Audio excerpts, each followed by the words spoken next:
La idea es que nosotros abramos la Escritura y nos demos cuenta de una vez por todas cómo está constituido esta institución, que ya no estemos como cristianos trastabillando ante ella, que podamos aconsejar a nuestros hijos, que podamos aconsejar a nuestros nietos, que podamos aconsejar a nuestros bisnietos. Tendríamos nosotros varias generaciones para instruirlas si nosotros estamos en la capacidad de entender esta institución.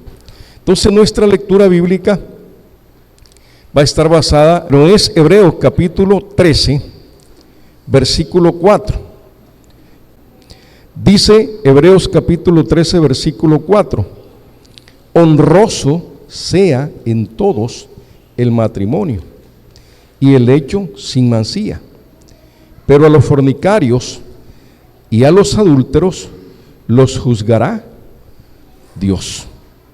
Ahora, ¿qué vemos nosotros de inicio en esta santa palabra de nuestro Señor?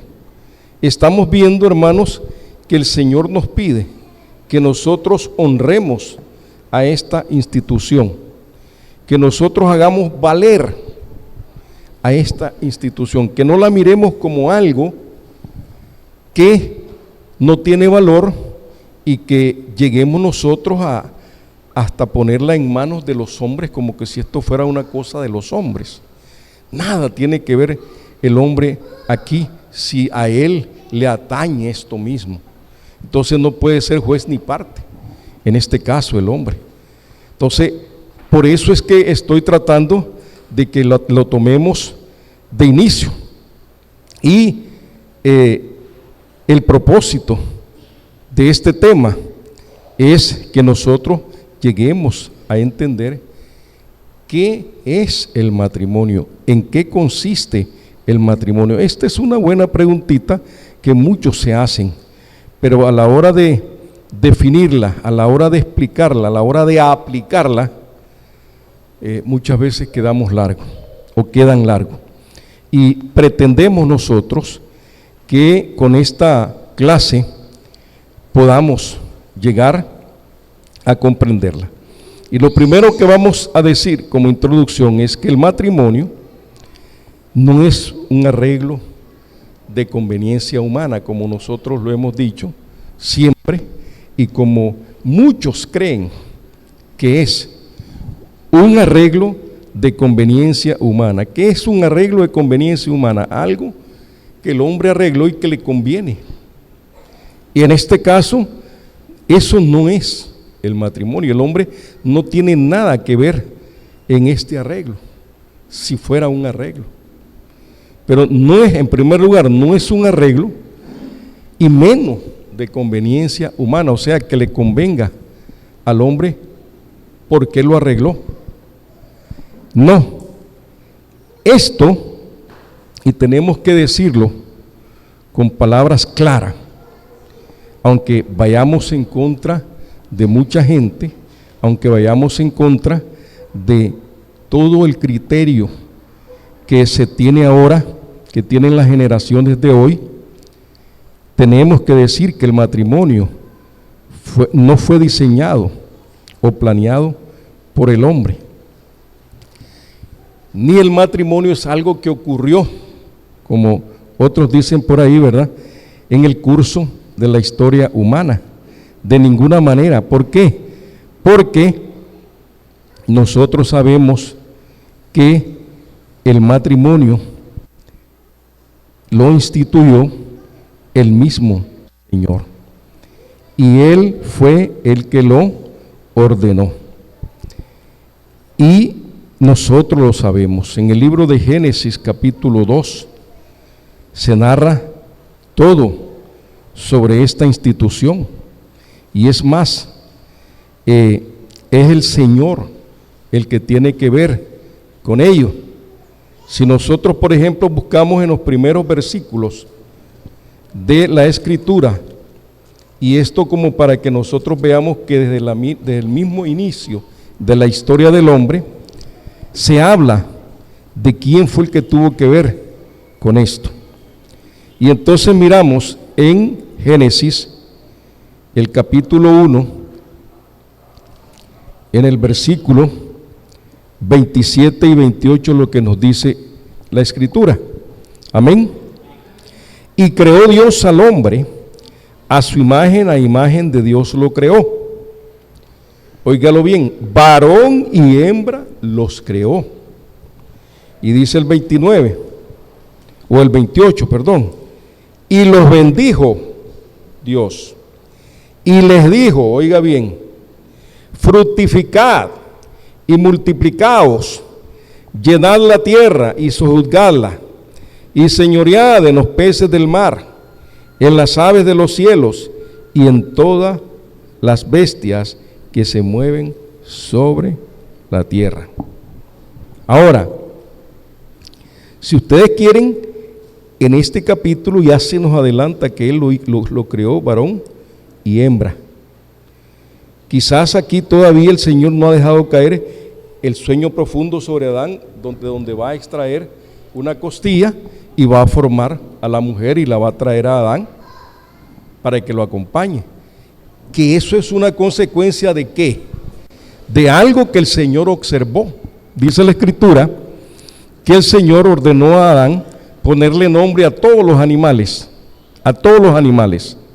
¿Y qué pasó?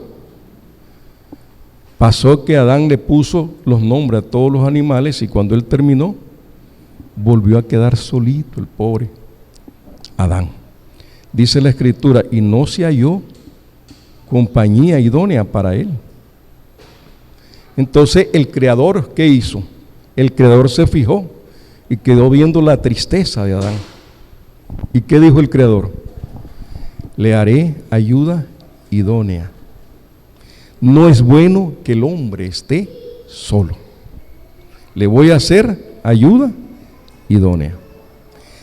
Acá en el capítulo 1 que estamos nosotros citando, no se ve eso todavía cuando ocurre, pero ya el Señor adelanta en estos versículos que Él lo creó, hembra y macho, y que les dijo o les dio la orden que lo hiciera. Ahora, tenemos nosotros que entender una cosa aquí, hermanos. Quien está dando la orden y quien está haciendo esto es el Creador, es nuestro Dios. No hay nadie más que lo esté haciendo. Aquí por ningún lado aparece el mismo hombre creándose a sí mismo. Por eso le decía, no puede ser juez y parte en esto.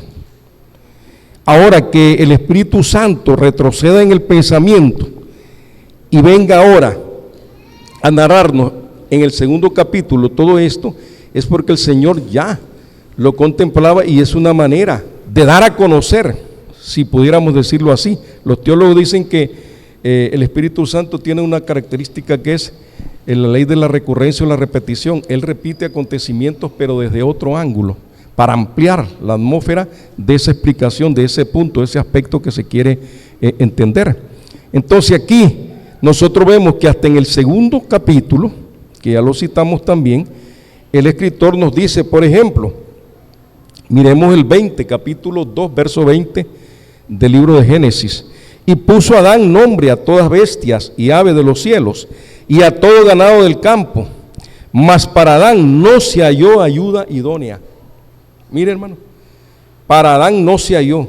Entonces ahí donde actúa el Creador, el legislador, el Rey de Reyes, el Señor de todas las cosas, nuestro Dios, y dice en el verso 21, entonces Jehová hizo caer sueño profundo sobre Adán, y mientras éste dormía, tomó una de sus costillas y cerró la carne en su lugar. Y de la costilla que Jehová Dios tomó del hombre, hizo una mujer y la trajo al hombre. Dijo entonces Adán, esto es ahora hueso de mi hueso y carne de mi carne.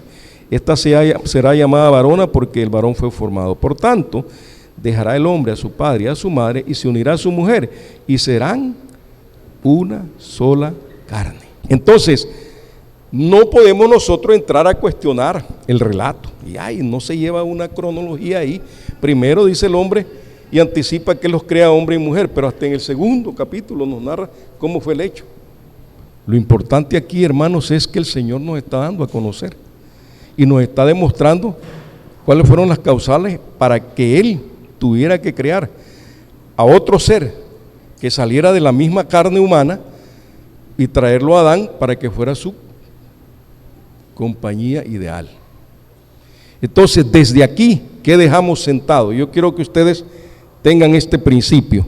Desde aquí, nosotros debemos dejar establecido que quien estableció, instituyó y ordenó el matrimonio en los mismos principios de la historia humana fue nuestro Dios. Por eso es que algunos eruditos sostienen que el primer elemento de la naturaleza del matrimonio es precisamente que el matrimonio es una institución divinamente ordenada. Y eso no le tiene que caber duda a nadie, que el matrimonio es una institución divina. Nadie tuvo que ver con su establecimiento, con su ordenamiento, con su institución. ¿Solamente quién? El Señor. El único que tiene derecho a casar y a descasar, o sea, a separar al hombre y a la mujer. Todo lo demás está fuera de contexto y fuera de lógica, porque los principios de la institución del matrimonio los da la Escritura acá. Dios diseñó el matrimonio como un elemento fundacional de toda la sociedad, o sea, es el fundamento, el matrimonio de la sociedad. Y muchos no lo entienden, muchos creen que una pareja que ya se unió en relación sexual, ya son matrimonio. Hermano, la relación sexual de dos personas no los hacen que ellos estén casados. Ellos primero tienen que casarse para poder unirse. Y matrimonio no es unión sexual o relación sexual. Otros dicen que el matrimonio es el procrear a los hijos, traer la procreación, traer a los hijos a este mundo. Esos son rasgos del matrimonio que van como unos aspectos más, como unos elementos más, pero no es matrimonio el hecho que dos personas se unan sexualmente, procreen un niño y dicen ellos son matrimonio. Y esos conceptos son los que han venido a dañar a la sociedad.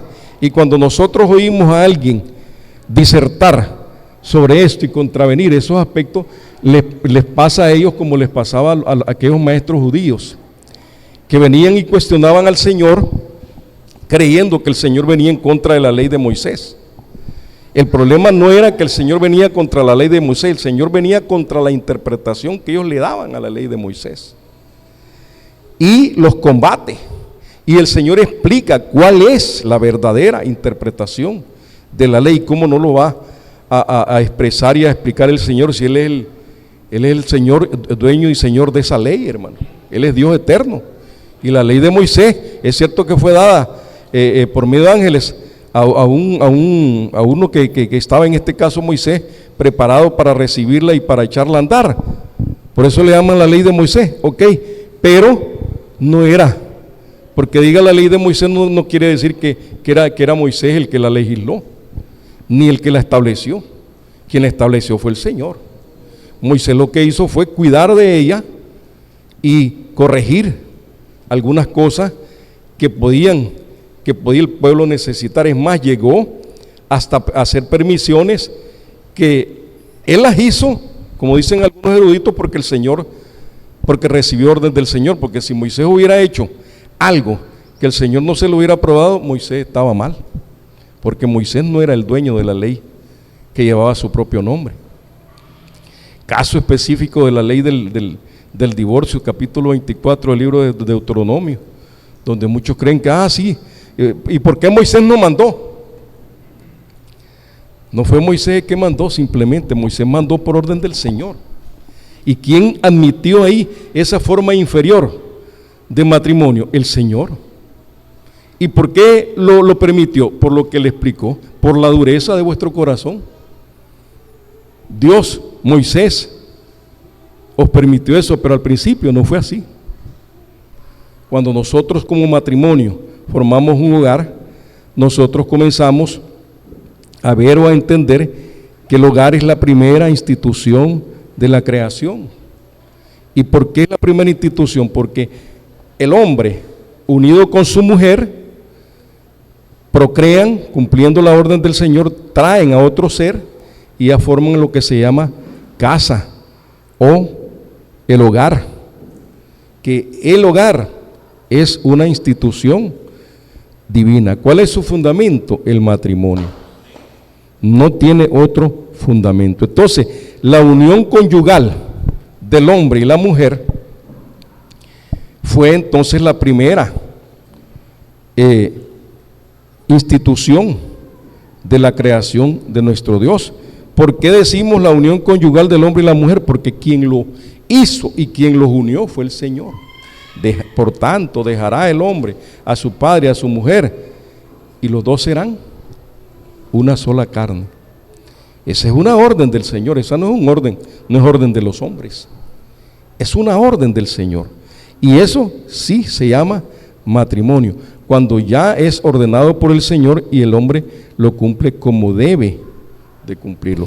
El hogar es antes del Estado. El Estado es otra institución establecida por Dios, pero no fue primera que el matrimonio. El hogar es antes que el Estado, o sea, el matrimonio es antes que el Estado, que la misma economía o el trabajo. El hogar fue primero que todas estas instituciones, aunque estas instituciones ya estaban ahí, pero no fueron establecidas en ese momento. La primera institución divina establecida por el Señor fue el matrimonio, fue el hogar. El hogar es antes del Estado, el hogar es antes de la economía o el trabajo. Por eso nosotros decimos que el hogar va a servir como el fundamento de la sociedad. Y ustedes saben que esa sociedad o ese hogar, ¿verdad?, que se forma, su fundamento es ¿cuál? Es el matrimonio. No hay otro fundamento. ¿Y quién instituyó formalmente el matrimonio? ¿Quién lo ordenó? El Señor. El Señor es el único que ha declarado: dejará el hombre a su padre y a su madre y se unirá a su mujer, y los dos serán, ¿qué cosa? Una sola carne. Génesis 2:24. Acuérdense de esa cita. Entonces es evidente, ¿verdad?, que en un sentido no formal, la iglesia, el trabajo, la educación, todos estaban presentes desde el principio, pero solo el matrimonio fue establecido como una institución ya en el jardín del Edén. ¿Por quién? Por el Creador. Y vean ustedes la importancia que esto tiene, de que el hogar, el matrimonio, haya sido establecido en primer lugar antes de todas estas instituciones que nosotros estamos mencionando. Entonces quedemos en algo: si el matrimonio fuera de origen humano, entonces todos los seres humanos tuviéramos el derecho de descartarlo, de hacer con él lo que nosotros querramos. Pero el hombre no tuvo que ver en esto, hermanos. Fue Dios el que lo instituyó, y Él es el único que tiene el derecho de eliminarlo. Por eso es que yo les digo, y no es que no respete el matrimonio civil que se celebra, eso es una orden del Señor también, pero eso tiene que ir paralelo con la unión eclesial que el Señor hace. Ahora dicen algunos, pero ¿a dónde el Señor ordenó? Que no se les olvide que el matrimonio es explicado y aplicado. Oiga bien esto: el matrimonio es explicado y aplicado por la iglesia, hermano, por la iglesia. No hay otro medio en el que el Señor dé a conocer sino es su palabra y su iglesia. En su palabra lo explica y en la iglesia lo aplica. Y a través de él, a través de su santa iglesia, se derrama su multiforme sabiduría. Entonces nosotros no podemos argumentar que cuando Dios habla del matrimonio, nada tiene que ver la iglesia. Nosotros adquirimos el conocimiento sobre el matrimonio por medio de la palabra, porque los reglamentos y todo lo que pasa con el matrimonio están aquí. Si el Señor no hubiera dejado nada, nos hubiera dejado expuesto a todo este relajo y alboroto que hay ahora sobre el matrimonio, sobre esa institución divina. Pero no, hermano, la sabiduría del Señor se revela a través de su iglesia, y es a través de su palabra que nosotros damos a conocer, por medio de la iglesia santa, a los principados y potestades. Mire qué clase de lenguaje más pesado el que tiene aquí el apóstol.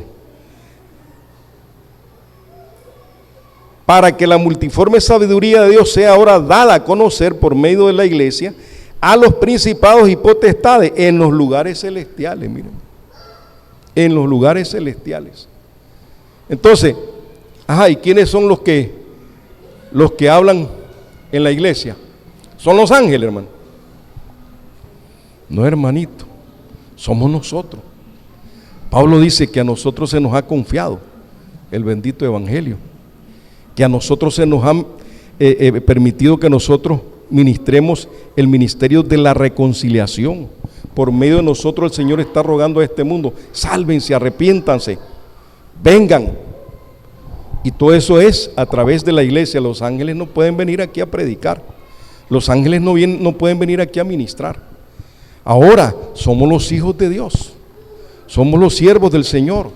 A nosotros nos dijo nuestro bendito Señor: vayan y hagan discípulos a las naciones, enséñenles todas las cosas que yo les he mandado. Todo este contenido sobre el matrimonio está en la palabra, y es obligación de que todos ustedes, los hermanitos de la iglesia, lo manejen, lo sepan, y ustedes se lo enseñen a sus hijos, a sus nietos, a sus bisnietos, a sus tataranietos. Pero si no lo logran dominar, si no lo conocen, si nunca se van a dar cuenta qué cosa es en sí el matrimonio. Por ejemplo, yo le puedo hacer una pregunta que no me la van a responder hasta que no se las explique o se las diga. ¿Cuándo es que una pareja está casada? ¿Cuando se une en relación sexual? ¿Cuando se va de luna de miel? ¿Cuándo? Y muchos no saben cuándo es que cae directamente para que una pareja sea matrimonio ya, aunque no se haya unido. Imagínese usted, porque la relación sexual es un rasgo, es un aspecto del matrimonio, no el matrimonio en sí. Entonces, aunque no se haya unido, pero ya hay algo antes de eso que hace, que le da veracidad a ese acto, que no se hace delante de los hombres, hermano, se hace delante de Dios, se debe hacer delante del Señor, porque Él fue el que lo ordenó.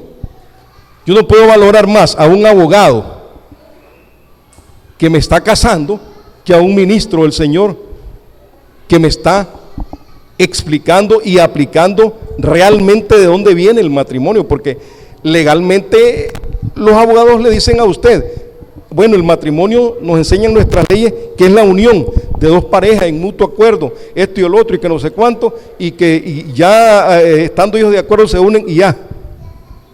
Correcto, así lo entiende el hombre.